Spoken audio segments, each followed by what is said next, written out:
Welcome to the Michigan Golfer Show. Join us each week as we explore the people, the places, and the events that shape our great game. Hello, I'm Jack Berry, and in kind of breezy northern Ohio, speaking with two of the finest golf course architects in the business. Arthur Hills, who has been at it for 50-something years, and his associate Steve Forrest. Well, as the business grew, obviously you needed a top assistant, and Steve Forrest came up from Virginia Tech, from the mountains down there. Is that right? Well, Jack, I really lucked out there because I was probably the least organized guy in the profession, and although Pete Dye might be a close second. But Bob Mortensen and Dick Myers came to work for me. They graduated from Ohio State. I don't know how I ever took them, but I did. And they worked for 10 years or so until Steve came on board in about 1978, and he kept things running smoothly, and Dick Myers and Bob Mortensen kind of went off on their own and started their own firm called the Collaborative in Toledo, and Steve kind of took over all the internal responsibilities, and I was on the road about 140 or 50 days a year. How did you get into golf, Steve? Well, my brother introduced me to the game when I was young and played on the high school golf team. I think I was only medalist at one tournament, so I knew my future was not in golf playing the game, so I thought, well, let's see if I can do something in the architecture field.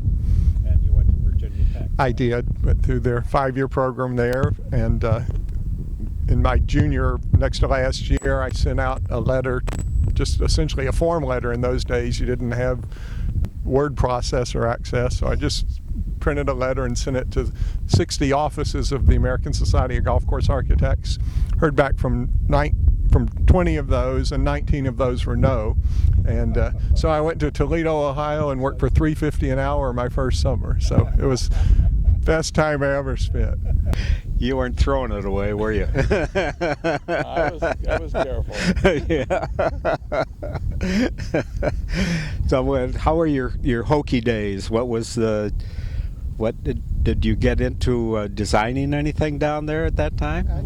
Actually, for my senior thesis project, I designed, I think, something Branch Golf Village, and I designed a golf course community. And when I showed up for my interview, Art said, well, what do you know about golf? And I said, well, I did this project. And he says, well, do you have pictures of it? So he takes me upstairs to his office, and he says, well, tell me about the first hole. What's the strategy there? And I said, well, you pretty well want to hit it in the fairway and then onto the green. And well, all right, what about the second hole? And it was a par 3, and which you really don't want to have. And I said, well, again, just hit it on the green and maybe make your birdie putt. So you can see how much I've learned from Arthur Hills over the years. So How do you think the first hole should start, Art? I really think that it's good to start a golf course with a par 4. A par 5 doesn't work well because, and many courses have par 5s to start with, but a par 5, in my opinion, does not work well because some long hitters have to wait to hit their second shot until the group ahead has cleared the green, actually left the green, completed the hole. It's a slow way to start a round of golf. Yeah, so I think it's good to start out like 4, and then you can have a 5, or you can go 4-4-3, or 4-5-3, or 4-4-4, or 4-5-4. What is it? The land determines how what length of the hole will be. Is that? Oh, I think that's probably true, Jack. That the lay of the land has a lot to do with how long you would make the first hole and what you would do with the second hole. And yeah, now, well, I don't mean you know, all you got to do to design a golf course, you don't have to be a genius. You got to just figure out how to get started and how to get back in at the end of 9 if you can, and then get out and get back at the end of 18 so that you can go to the parking lot or go in and have a beer. Yeah. Now wait a minute, it's got to be more involved than that. It's not too complicated, or I never would have done it. Well, what do you like about doing it? What when you get out on hunt a, Well, you've got this. What do I like about doing it? Well, it's nice to get paid for designing golf courses. Plus, another thing that I really like about it is the people that you meet and deal with. I mean, I mentioned about the one fellow that had the trucking business in Detroit, but I just had many really good clients that I'm friends with and enjoyed working with. Yeah. How about Everett Kircher up at Boyne? Yeah, Everett Kircher. I got that job. That's typical of how I got jobs. So, Everett Kircher was a skier to start with, and he had a friend who was actually lives in Birmingham, Michigan now, and is from. He was here in Toledo for many years and married a girl from Toledo, who was a very close friend of my wife's. And so when Everett decided he was going to build this new place, my friend Bill Harbour said, well, why don't you talk to Arthur Hills? Because he saw the play that little golf course got, and he said when he had acquired the Highlands, he had a lot more real estate then. What do I do? If I want to build a first-class golf course in northern Michigan, how do I do it? And I told him, you get the very best golf course architect you can find, who is Robert Trent Jones. You get him and have him do you a course, because his name alone will draw the people there. And was essentially what happened. There's another sidelight to that Trent Jones wanted to have a bunch of people come and play Oakland Hills and show Everett what he had done there. I arranged for a couple of 2 or 3 foursomes to get on the course, and one of the people that I had was a good friend of mine named Arthur Hills, and he had just hung out his shingle at that time, which was God knows how many years ago, and nothing happened then, but it eventually connected with the golf program here. So I went and I talked to Everett Kircher, and he hired me. But Everett was a curmudgeon, and Everett said, if Art Hills thinks he's going to have fun working with me, he doesn't know me. But actually, Everett kind of left us alone and let us do our thing, and Bay Harbor and of course up at Boyne Highlands were the results, and they turned out well. Well, Bay Harbor, I noticed, was just again rated as one of the top 100 public courses that you can play, and it's a beautiful site right there on Lake Michigan. The three nines there, and I especially like the links and the quarry are very, very fine courses that are holes that are get a lot of play up there. They do, and I heard just this week that they've raised their rates way up, like $250 to play a round of golf there. Well, it's sounding like that place across the lake in Wisconsin. Yeah, it does. That's 400. I think that's 400. Oh, okay. That's you can buy a wash basin for less than that, can't you? part of your facilities. We're speaking of Mr. Kohler. Oh yeah, you're right. Oh yeah. What about moving on from all the courses that you've done in Florida? You've done a lot in Michigan. As a matter of fact, they had the Arthur Hills Golf Trail in Michigan. I've played. I like that course where it used to be the Asparagus Farm over Hawkshead, around. Hawkshead a lot. And the owner there is kind of a different fellow, wasn't he? He is a great guy. He loves golf. He owns I think 3 restaurants over there. 1 or 2 in South Haven and 1 south of there. And was he an architect or something in building big buildings in Chicago? Was that it? Or? Oh, Al Rupert. Al Rupert was a restaurateur, basically. Okay. But he also dabbled in renovation of buildings, and he really made his restaurants into beautiful facilities. And he Well, that clubhouse that he has there is there was an estate house on the property Right. where the golf course is, and he renovated that and made it in. I think there are 5 rooms and a very good gourmet restaurant there, and it's just he did a great job. And I think they get a lot of Chicago traffic over there. they get a lot of people from Chicago. Yeah, they do, and they get a lot of people from the Detroit area too. It's a delightful place to play golf, and it's all sand. As you mentioned about asparagus, yeah, there's asparagus growing all over the place. And in fact, after we seeded the golf course, asparagus started coming up.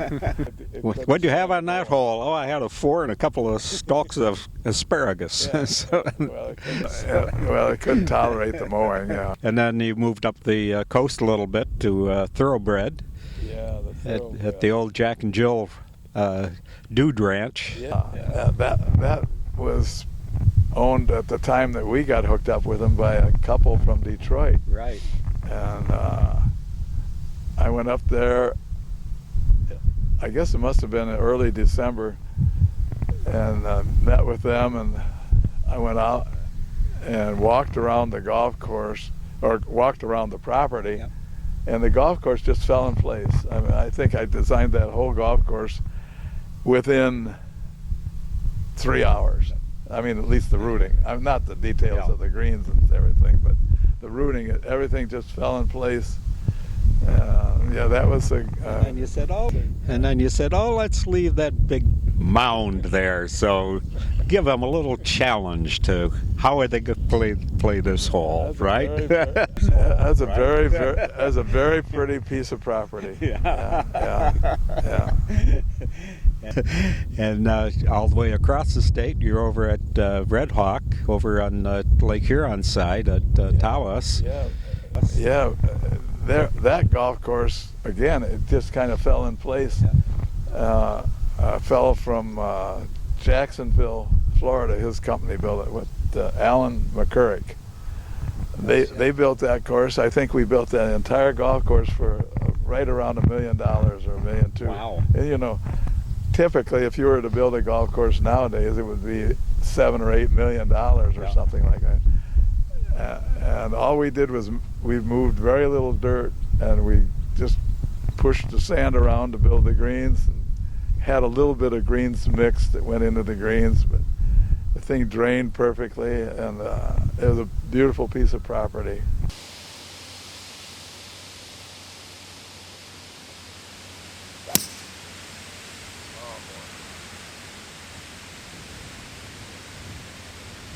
Okay, the 4th hole is another one of the easier starting holes. It's only about 325 from this gold tee. Little dog leg left. You can see all the hole from the tee. It's just a pretty hole, not too tough, a lot of fun to play, good chance for a birdie. The 6th hole here was kind of a challenge because it played uphill. It's about 15 feet uphill on the natural ground, and it's a par 3. What we tried to do was make it so that you're on the tee, you could see the green or most of the green. We raised the tee, we cut the green down below the surrounding natural terrain, and we built a 2-level green here so that you could see the back half of the green. We came up a couple feet from the middle front part of the green, which results in better visibility. And then down around the Detroit area, you're very busy down around there. Started with Pine Trace. Yes, actually one of the first courses that I worked on was at Riverview, the 3rd 9 at City of Riverview. That was in '78, built on municipal work from Taylor to Riverview, and how about the Taylor courses? Taylor Meadow. Well, the first one was Taylor Meadows, which was on a smaller property. It was a flood control project as well with storm retention area, but they picked up just a little bit of land where we were able to increase the par by 1. That's under construction right now. So, and then we later did a course called Lakes of Taylor, a little bit to the south, that was a full 18, and that was tied to a landfill. So it was interesting to see how they could combine public service with golf and that recreational amenity. Making good use of that land. Absolutely. And we worked for for Canton, the Pheasant Run course, which you're familiar with that. And Welcome to this edition of the Michigan Golfer. We're at the grand opening of 9 new holes of the Pheasant Run Golf Course in Canton, Michigan, and we're with the people who put it all together.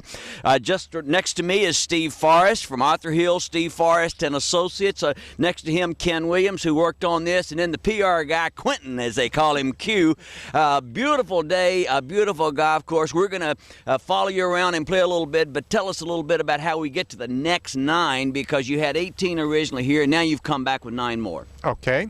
Well, Bill, this hole was originally 17 on the original 18. It's number 1 on the third 9 that was built. It's a pretty tough starting hole because it was originally 17, but you can avoid the water as you move to the forward tee. So I think it'll still work as a pretty good first hole on this 9. We built 7 additional holes on this 9, and then 17 and 18 that we lost here, we replaced with 15 and 16 on one of the other 9s, which we'll play as we move along today. Now, you were involved in building the first 18 here at Pheasant Run about 9 or 10 years ago, and did you know at that time you would probably be back to do 9 more?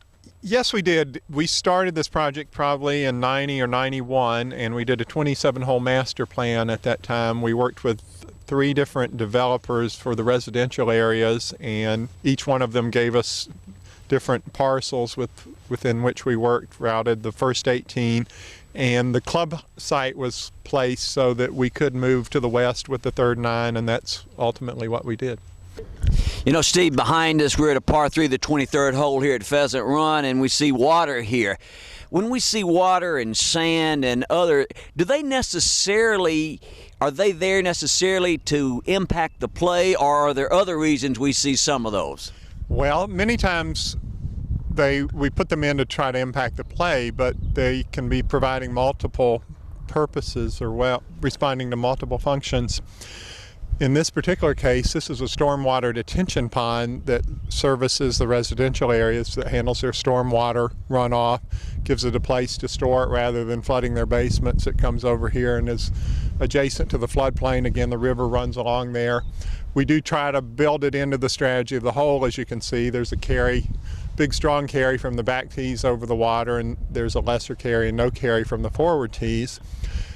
Because we had the water on the hole, we didn't really need any bunkers because the water provided the challenge, and we try not to be redundant with the placement of hazards, where if we had water here, we wouldn't like to have a bunker necessarily right between the green and that water feature. So generally you'll see multiple reasons for different features on the golf course. And then up at Lion Oaks and just several municipal projects.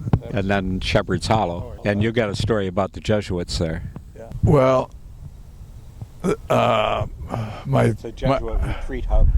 yeah, it's a retirement Retirement place, and Cemetery. Jesuits have 3 or 4 buildings there, and they had this, I don't know, 250, 300 acres or so, and they decided they're going to build a golf course, and some way or other I got wind of it. I had 6 boys go to a Jesuit high school, and anyway, I got wind of it.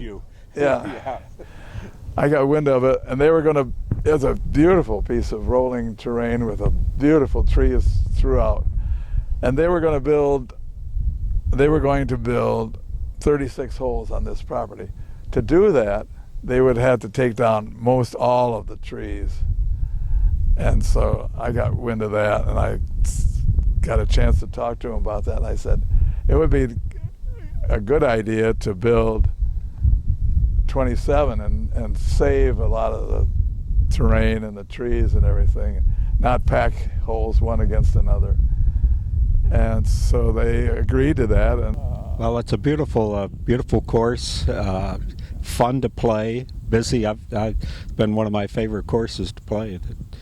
Yeah, and the Jesuits retreat facility, we were that was another aspect of it. We were able to keep plenty of space around their buildings, and we didn't hit any golf balls into their buildings and all that. As I recall, you called up Mike Byland and said, Mike, you have to come see this place. And he said, okay, Art, I'll be right there. Mike was, of course, the Pine Trace client for us earlier. And he runs a good business there. Pine Trace was, one of the first upscale public courses around the metropolitan area. Yes.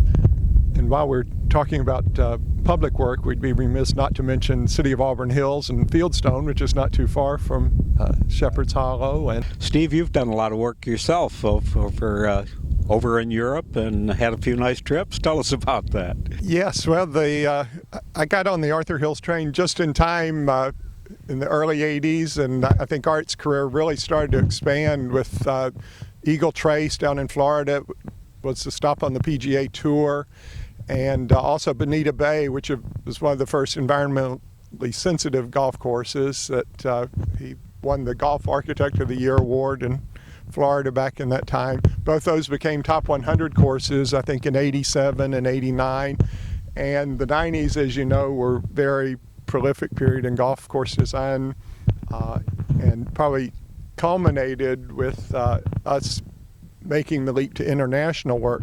And our first international project came through a fellow named Martin Sternberg, who happened to hear Arthur speak at the, I think it was a PGA show in Orlando. And Art talked about Bonita Bay and its environmental sensitivity. Swedes are very environmentally conscious, and he thought, that's the guy I want to design my golf course. So he had handpicked this piece of property outside of Gothenburg, Sweden, wanted it to be a potential Ryder Cup site.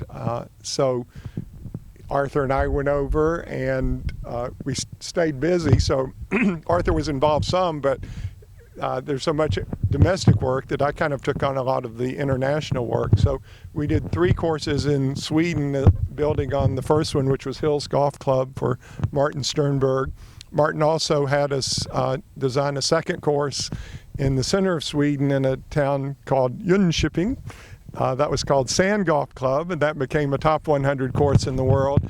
That site was not too dissimilar from the Maumee Bay State Park site. It was a field, and the shaper who had done work at Kohler for Pete Dye was available on that project. And again, Martin had ideas of what he wanted. The first Hills course was a forested site, parkland site.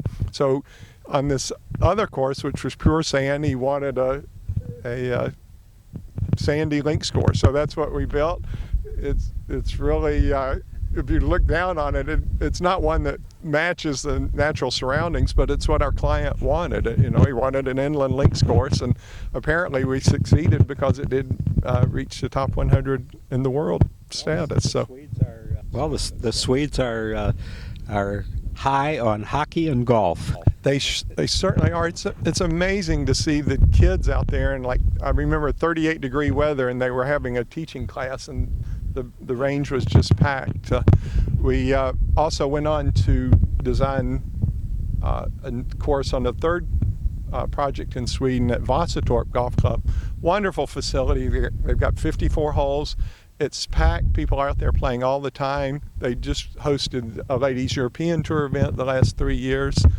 So we really could learn a lot from the Swedes, I think. The Swedes play golf about 22 hours a day. And then from a Russian client saw the work at Sand, the course in central Sweden that was really all over the place, and they said, we want you to come design a golf course for us in Moscow. Totally different site, beautiful rolling site, and we built a 18-hole golf course just north of Moscow on beautiful terrain. It's called Forrest Hills Golf Club. They're not too creative with their names over there.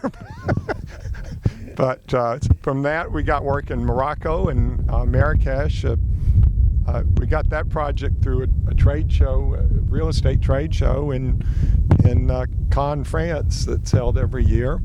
And then we moved on to China because that was the next new frontier. So still. So what have you done there?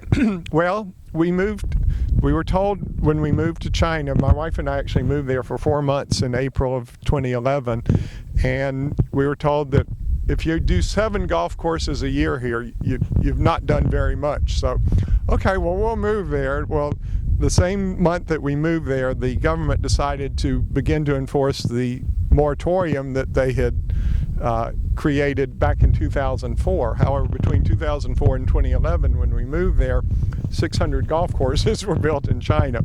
So I got on the wrong train that time, and we came back home in August. We did a practice facility and a driving range and several master plans on projects that are still ready to go. We even did construction drawings for one, but they're afraid to build it because the government will come, you know. It's been a fantastic experience. And now you're back to work here in the homeland. yes, renovation is certainly the name of the game in golf course design these days. We do have one course that we're finishing up for one of our longtime excellent clients, Lennar U.S. Home Corporation in Delaware. They started a project prior to the recession and are now finishing that up. So that's a positive sign for the status of the U.S. economy. So. Well, it's been delightful today, and it's a beautiful day in northern Ohio, blue sky, talking about golf with Arthur Hills and his partner, Steve Forrest.